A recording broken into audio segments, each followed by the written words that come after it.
I had no intention of coming home that night. The plan was to stay 2 more days with my unit, finish some paperwork, check in with the base doc, and maybe grab a drink or two with a buddy before heading back. But something in me, call it instinct, call it burnout, I don't know, just said, go home now. It had been a long deployment, nothing crazy like Afghanistan or Syria, but still, long enough to wear you down, long enough to miss the little things, like hot coffee in your own kitchen, a real bed, the smell of your dog's fur when he nuzzles your side, and just the sound of silence without boots echoing down metal halls. My name is Sergeant Eric Collins.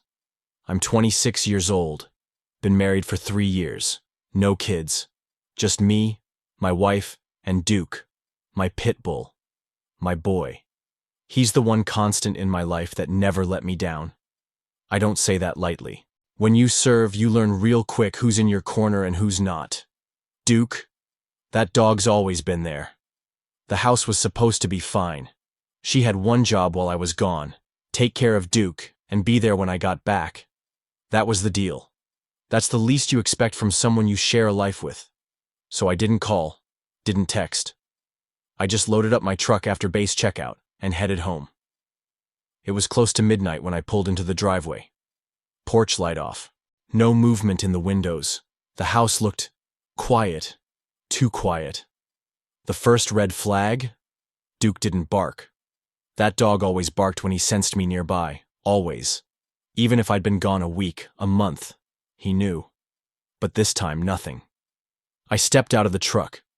The air was cool. Heavy. I walked up to the front door and realized I didn't hear anything. No tags jingling. No claws on the hardwood. Just silence. I unlocked the door and walked in. The lights were off. The place smelled off, like old food and wet clothes. Not disgusting, but neglected. That's the word. Neglected. I called out. Duke? Nothing. My chest started tightening. I turned on the hallway light and walked slowly through the house. Bedroom. Empty. Living room. Silent. Kitchen. Cold. There was a plate on the counter with old takeout, half-eaten, and a beer can tipped over next to it. Then I heard it. A faint whimper. Weak. Like it was coming from the yard. I rushed to the back door and pulled it open. And that's when my world cracked. There he was. Duke. My boy was chained to a short metal tie-out, barely able to move. His ribs were showing. His eyes were sunken. His fur was dirty, patchy in places. He looked up at me and tried to wag his tail. But even that seemed to hurt. I froze. For a moment, I couldn't breathe. Couldn't process what I was seeing. It was like someone had stabbed me through the stomach and twisted the blade. I dropped to my knees beside him. Duke. Oh my God, Duke. He let out this little sound, like a mix of relief and pain, and slowly tried to crawl toward me. I unhooked the chain and scooped him up into my arms. He was so light. Too light. My hands were trembling as I carried him inside. I laid him down on the rug, grabbed a towel, water, anything I could find. He drank like he hadn't had water in days. His body shook. His breathing was shallow. I pulled out my phone and called the emergency vet, barely getting the words out. Then I wrapped him in a blanket and took off, not even locking the door behind me. The whole drive, my mind was a blur. Anger, guilt, heartbreak, mixing in a storm I couldn't control. I kept glancing over at him, making sure he was still breathing. How long had he been like this? Why didn't she call me? Where the hell was she? The vet took him in right away. They hooked him up to fluids, ran tests, told me he was severely malnourished and dehydrated. If I'd arrived a day later, maybe even just a few hours, he might not have made it. I sat in that sterile waiting room, staring at the floor, fists clenched, every muscle in my body on fire with rage and fear. And that's when I checked her location. A bar, across town, middle of the night. While my dog, my son, was dying in the backyard, she was out laughing, drinking, acting like nothing in the world was wrong. Something in me snapped, not in the way people think, not some violent breakdown, no. It was quiet, cold, controlled, like the way a switch flips in your head when you're under fire. And everything becomes very, very clear. This wasn't just negligence. This was betrayal. And I knew exactly where she was. I didn't rush. I didn't slam the door or stomp my feet. Everything I did was calculated. Not because I was calm, but because the part of me that felt had already shut down. What kept me grounded was the image of Duke, barely alive in the backyard. His bones, his eyes, the silence in his body. That wasn't neglect. That was abandonment. The bar wasn't far. Just some local place with neon lights and cheap drinks, the kind of spot where people laugh loud and forget real life exists. While my dog was fighting to stay alive, she was there, pretending everything was fine.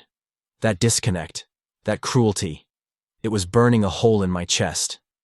I pulled into the lot and just sat there for a moment. Let the cold air settle around me. Let the weight of what I'd seen an hour ago press into my chest again. I wasn't there to scream. I wasn't there to start a scene.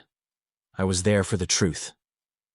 When I walked in, it felt like stepping into another planet. Music thumped through the speakers, glasses clinked, and people were packed into booths like nothing outside those doors mattered. I scanned the room and spotted her almost immediately. She was sitting in the corner, laughing, drink in hand, surrounded by people who probably didn't even know my name, or Duke's. I walked straight through the noise like it wasn't even there. When she looked up and saw me, her face changed instantly. Shock, fear, guilt. It was all there, plain as day, and I didn't have to say a word for her to know why I was there. I stopped at the edge of her table and just looked at her. I let the silence speak. Let the weight of the moment settle on her shoulders. She shifted uncomfortably, looked around like someone was going to come save her. No one did. I didn't care about her friends. I didn't care about the people staring. My mind was still in the yard, still holding Duke's lifeless body, still hearing the vet say, "critical," and here she was, sipping cocktails. Everything inside me wanted to explode, but I didn't. I just stood there, staring at the person who had failed not just me, but someone who couldn't speak for himself. Someone who loved her unconditionally and had been left outside like trash. I didn't need to hear her excuses. I didn't need her to cry or say sorry. It was too late for that. The betrayal had already happened, and the moment I saw her face, I knew she had no idea how far she'd crossed the line. I turned and walked out without saying a single word. Outside, the cold air hit like a slap, but it was cleaner than the air in there. Real. I got in my truck and just sat still. I wasn't thinking about what I'd say next or what I'd do. I just stared out into the night and let it settle. I knew I couldn't go home. Not back to that house. Not to the smell of neglect. Not to the silence that used to be filled with Duke's tail thumping against the walls. So I drove. No destination in mind, just movement. I think I just needed to remind myself I was still in control of something, even if it was just the road in front of me. Eventually, I ended up back at the vet's clinic. It was past visiting hours, but I knocked until someone let me in. I wasn't leaving Duke alone that night. Not again. They brought me into the back where he was still hooked up to fluids. He looked weak, barely conscious, but he was breathing. That was enough for me. I pulled a chair next to him and sat down, my hand resting gently on his side, feeling the rise and fall of his ribs. That moment, just me and him, in the quiet, it told me more than any conversation ever could. I knew right then. My life had already changed. The marriage, the house, the image of what I thought I had. It was done. Broken. Dead weight. What mattered now was in front of me. What mattered was keeping Duke alive, giving him a reason to trust the world again. That night, I didn't sleep. I just sat with him, watched him breathe, thought about everything, thought about how love is tested not in the good times, but in the absolute worst. And she had failed that test. I hadn't expected a fairy tale when I came back. I knew the military changed people. I knew it changed me. But what I never expected was to come home and realize I'd been replaced by indifference. By morning, I had made my decision.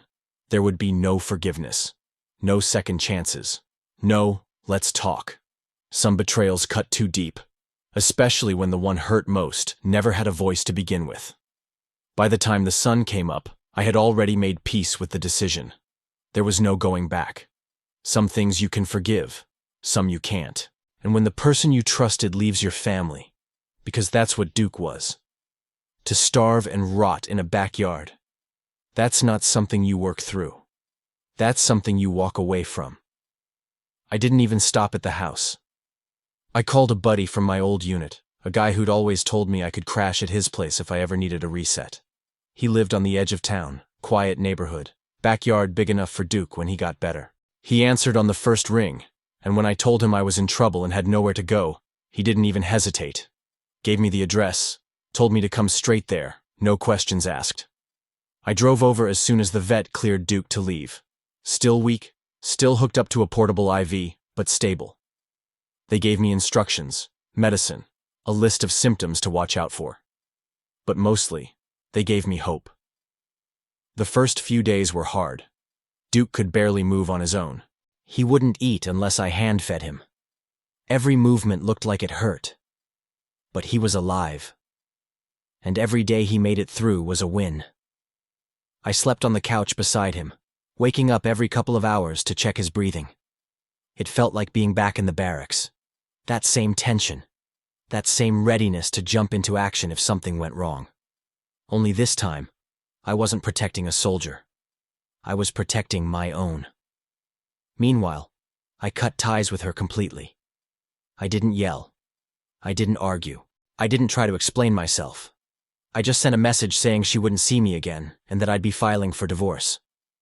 She tried calling, sent a few texts, claimed she made a mistake, said she was overwhelmed, lonely, that she didn't mean for any of this to happen. But here's the thing. Loneliness doesn't chain a dog and leave him to die. Being overwhelmed doesn't stop you from doing the bare minimum for a living creature. No excuse could erase what I had seen with my own eyes. I blocked her number and moved on. For weeks, my world was just Duke and me. I cooked clean meals, followed every vet instruction to the letter, and sat outside with him whenever the weather allowed. Slowly, I saw him come back. His eyes started to regain their shine. His body filled out. His steps became stronger. The first time he ran across the grass again, clumsy and slow, but full of effort. I nearly broke down right there in the yard. That run meant everything. It meant we had made it through the worst. I didn't talk much during that time. Didn't go out. Didn't post on social media. But I thought a lot. Thought about what I wanted out of life. Thought about the kind of man I was before the uniform, and who I had become after. Turns out, war doesn't always leave its mark on the battlefield. Sometimes, it waits for you at home. There was something freeing about starting over. About realizing that I didn't owe anyone silence anymore. That I had the right to walk away from what hurt me. That I didn't need to carry shame for someone else's failures. Duke and I started taking short walks together again. At first, just to the end of the block, then around the neighborhood. Eventually, we found a trail near my buddy's place where the trees were tall and the world got quiet. Those walks became part of my healing. Step by step. Just me and him. No noise, no judgment. He was my anchor. My reminder that loyalty still existed in this world. That love could survive even after it had been broken.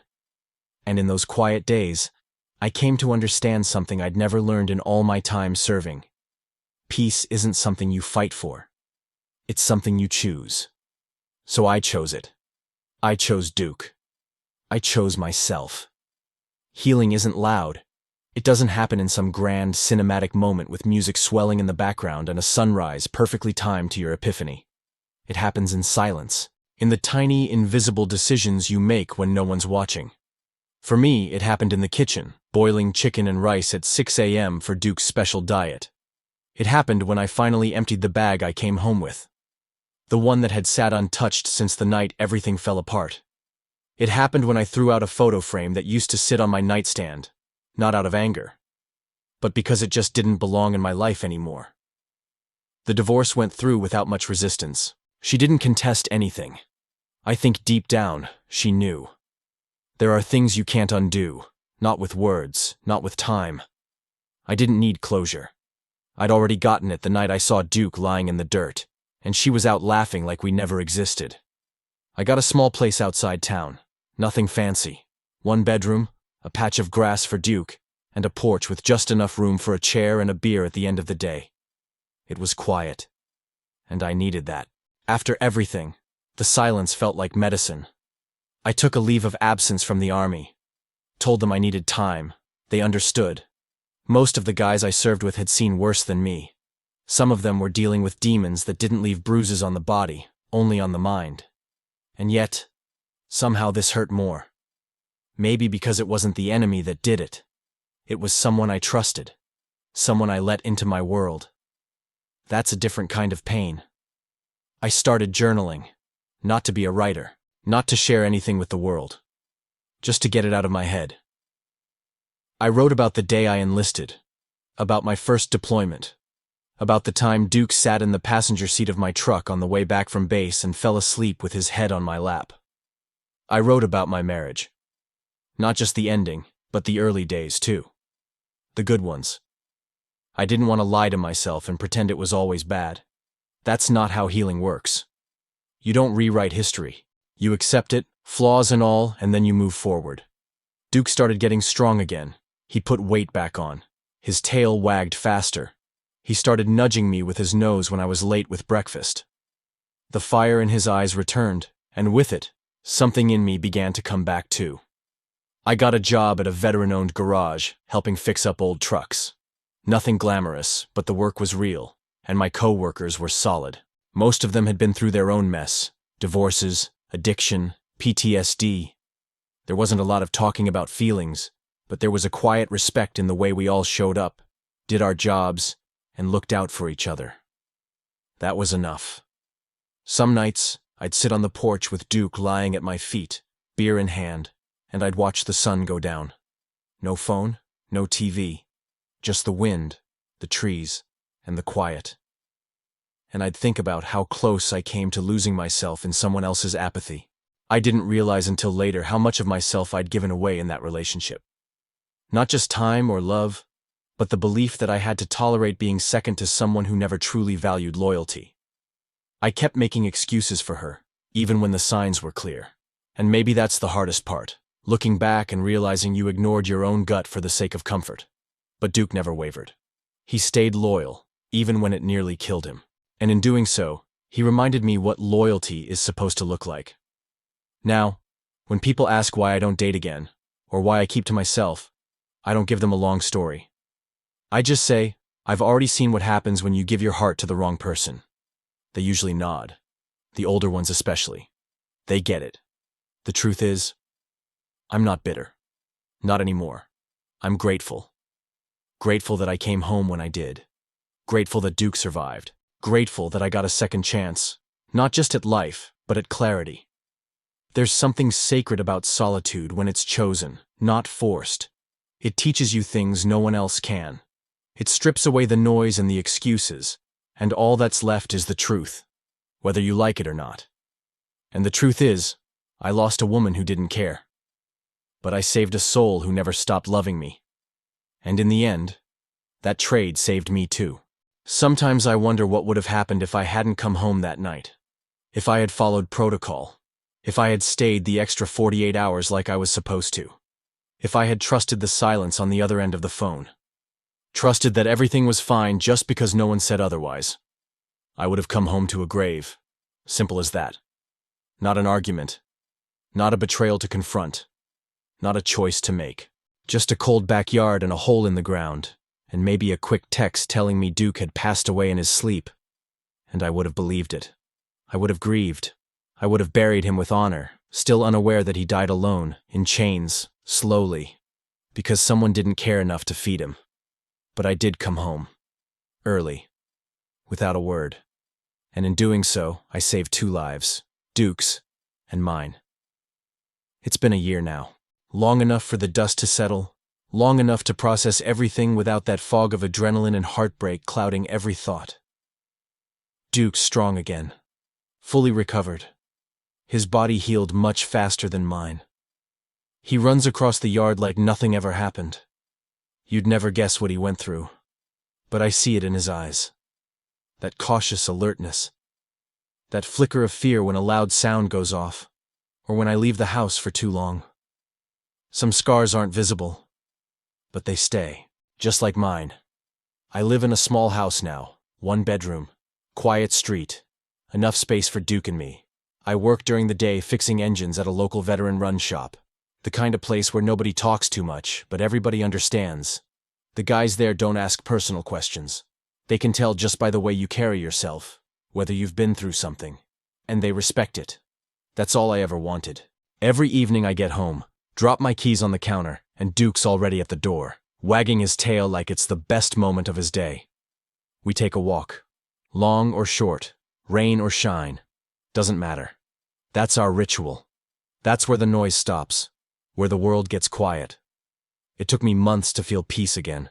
Not comfort, not happiness. Peace. And peace, I've learned, doesn't show up all at once. It creeps in slowly, in the silence of a morning without tension, in the sound of Duke snoring softly beside me, in the way I can now walk past certain memories without my chest tightening. The divorce finalized without a fight. She didn't try to argue, didn't ask for much, just disappeared like someone who knew they had burned the last bridge they'd ever walk across. I never saw her again. Didn't want to. Not out of hate. That passed. What replaced it wasn't anger. It was clarity. I saw her for who she really was. Not a villain. Not a monster. Just a person who didn't have it in her to stand by me or by Duke when it mattered most. And that's all I needed to know. People talk a lot about loyalty, especially in the military. They put it on bumper stickers, wear it on shirts, tattoo it on their skin. But what no one tells you is that loyalty without protection is just a trap. You can love someone with everything you have, but if they don't protect what you give them, if they don't defend your trust the same way you would defend theirs, then that love is a one-way ticket to destruction. Duke never failed me. Not once. Not in the worst of moments. Even when he was weak, chained, starving. The moment he saw me, he tried to wag his tail, tried to move, tried to show me he was still there. That kind of love? You don't get it from people who flinch when life gets hard. You don't get it from someone who disappears when no one's looking. You get it from the ones who stay, who fight quietly, who keep showing up. And that's who I became after all this. A man who shows up. Not just for Duke. For myself. I started seeing a therapist last fall.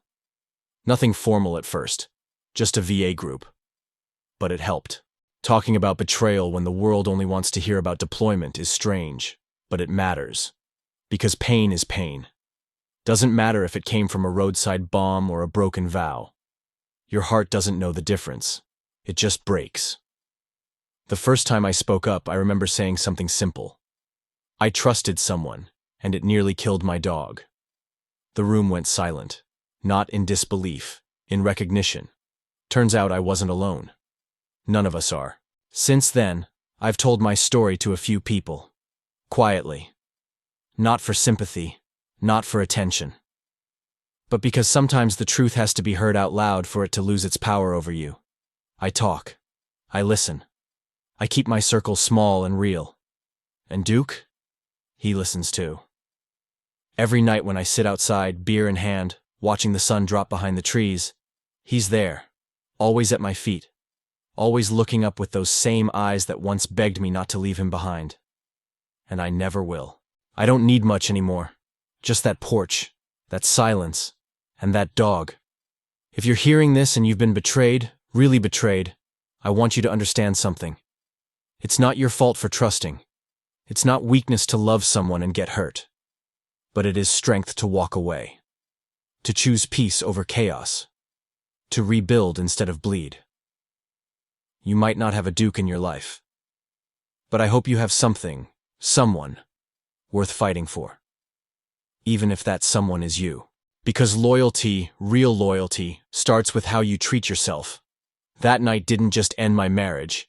It ended a version of me that thought silence was strength. That thought enduring pain meant I was tough. Now I know better. Now I know the strongest thing I ever did was leave.